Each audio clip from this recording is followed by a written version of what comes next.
Talk to me about where you are now with it. So you quit for 5 years. And what made you start back up again? Let's for real. I remember years ago, so this is so long ago in my life, but I was working for this film distributor. This guy, he used to work with Harvey Weinstein. And he was so proud that he worked with Harvey Weinstein. Yeah, he was like a guy who, and it was before Harvey Weinstein got in trouble for that stuff. It was a long time ago. But this guy, he came to Canada, started a distribution outlet. And he said, yeah, worked and trained with Harvey Weinstein. Worked and trained with Harvey Weinstein. We know what we're doing. We know. This is what I learned with this guy. Yeah. And he would just sell movies, basically. He would buy movies, put them in theaters himself, and try to make the money back. That's what the business was. That's what a distribution firm did. Okay. Is like buy the rights to a movie, put it in a bunch of theaters, and try to make the money back, and then sell it to the other people, whatever. So anyway, I started working. I was in my head, I'm like, this is a big shot movie guy. I gotta be in with the crowd here. That's how they And trick you. That's how they trick you. He's buying everyone beers. He's such a big shot. He's always buying everyone beers too. Everyone all the time. So I was like, I will do it for the community. I have to do it for my job, for my profession. I have to do it. And I just worked for him for 6 months. I didn't work for him for that long. I just worked for him 6 months. And what? I started drinking after that. As far as him, I don't know. I worked. No. When that's when you started re-drinking? That's when I started re-drinking. But what was it about the job? It was a horrible job? No, it wasn't a horrible job. It was just the guy who owns the company. I was like, I thought he was a cool guy. He's a cool guy. I thought he was cool. And he's buying everyone drinks. And I don't want to be a pussy who's like, I'm a drink. So I just took the beer. And then I started drinking after that. Once that beer hit my lips after 5 years, was it nice? What was it like? Did it feel like nice. nothing? Did it feel like nothing? Maybe that's why you felt like you could do it again. You're like, I could control this. This is nothing. What did you tell yourself? Yeah, I guess so. I guess that's what it always feels like.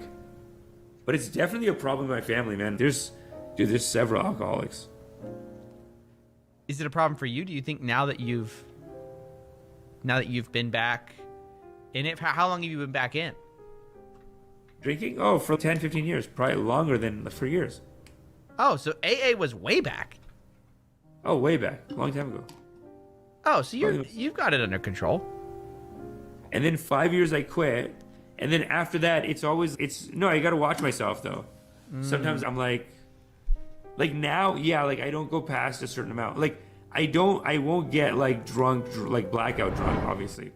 But I also won't it'll just be very like cautious and paced. Where I'd rather not. And paid for. Because if I'm doing stand-up, people just give you drinks. Oh, there has to be rampant alcoholism in stand-up. Because you're just at bars all day. Every day of your life, you're at a bar. It's so bad. There are so many alcoholics. It drives me crazy. But that's why so many good big comics quit too. Craig Ferguson quit. I think there's other ones like that. Because he basically got clean and he's like, can't. But he basically says there's a higher efficiency in his work. He just got so committed to his work, and then you get higher output out of it. Yeah. The alcohol is like a waste of energy. It can just go into positive things. It's not benefiting you. That's what they all say with all drugs, actually. That's most destructive, self-destructive activities, though. They suck you in with a seduction that your life is going to be better after it's like the friend you've never had.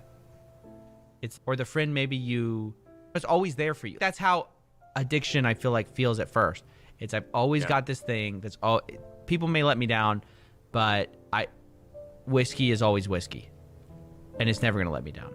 And then there's a moment where it turns on you, and all of a sudden whiskey ain't whiskey anymore. And it has its grips on you. And by the time you feel that, it's in you. So do you know someone who's like that, or are you like that? Or were you? No, I've always been fascinated, though, by addiction. I was always very scared of addiction. In fact, I think that's why probably I'm not an addict, is because I was so worried as a kid. I didn't have a drop of alcohol till I was 21.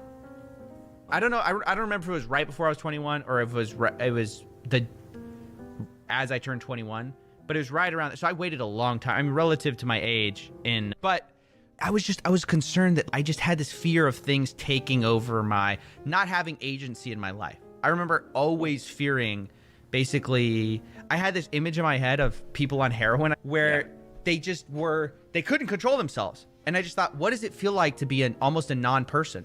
You don't have agency anymore. You're just a slave to your vices. I was so concerned about that I'd say borderline neurotic or paranoid about it. But I always read, I was fascinated by trip reports, people. I was like on Arrowhead all the time, just like reading about people's stories. That's like a drug for them. And I just I wanted to know, what is it? What does it feel like to take? You didn't do it, but you read about all these other people doing it. Yeah. I lived vicariously through them. I've lived many lives on the streets of Mish. And then I read David Foster Wallace, Infinite Jest, or at least part of it, like many people, is too long. but he's got a great description of alcoholism in there too. And just by reading, talking to people who have issues with it, some of my friends, but learn. Yeah. But I was always too much. In some ways, I think it takes a real brave person to become addicted. Because I'm too much of a baby to become addicted. I'm too scared. You have to almost have some like, I don't know, screw it, man. I'm just gonna keep. Yeah, no, they're almost tough. Like sometimes I feel like a nerd around those people, like the people who can just do cocaine and whatever. I got this thing. The bravery to do cocaine. It is, or heroin. Like this guy told me he did heroin once, and I was like, wow. Yeah, you're so brave. You know, I looked up to him. I was like, that's sick, dude. Yeah, for 2 seconds, you're like, wow. And the moral of the story is, you are loved because you are loved. Such is the nature of loving kindness. Okay? So now that I've done my karmas, make sure you do your karmas, hit the like, hit the subscribe, and sign up for meditation. Ascension is upon us, foolish! Sign up for meditation immediately! Ha! Am I still here?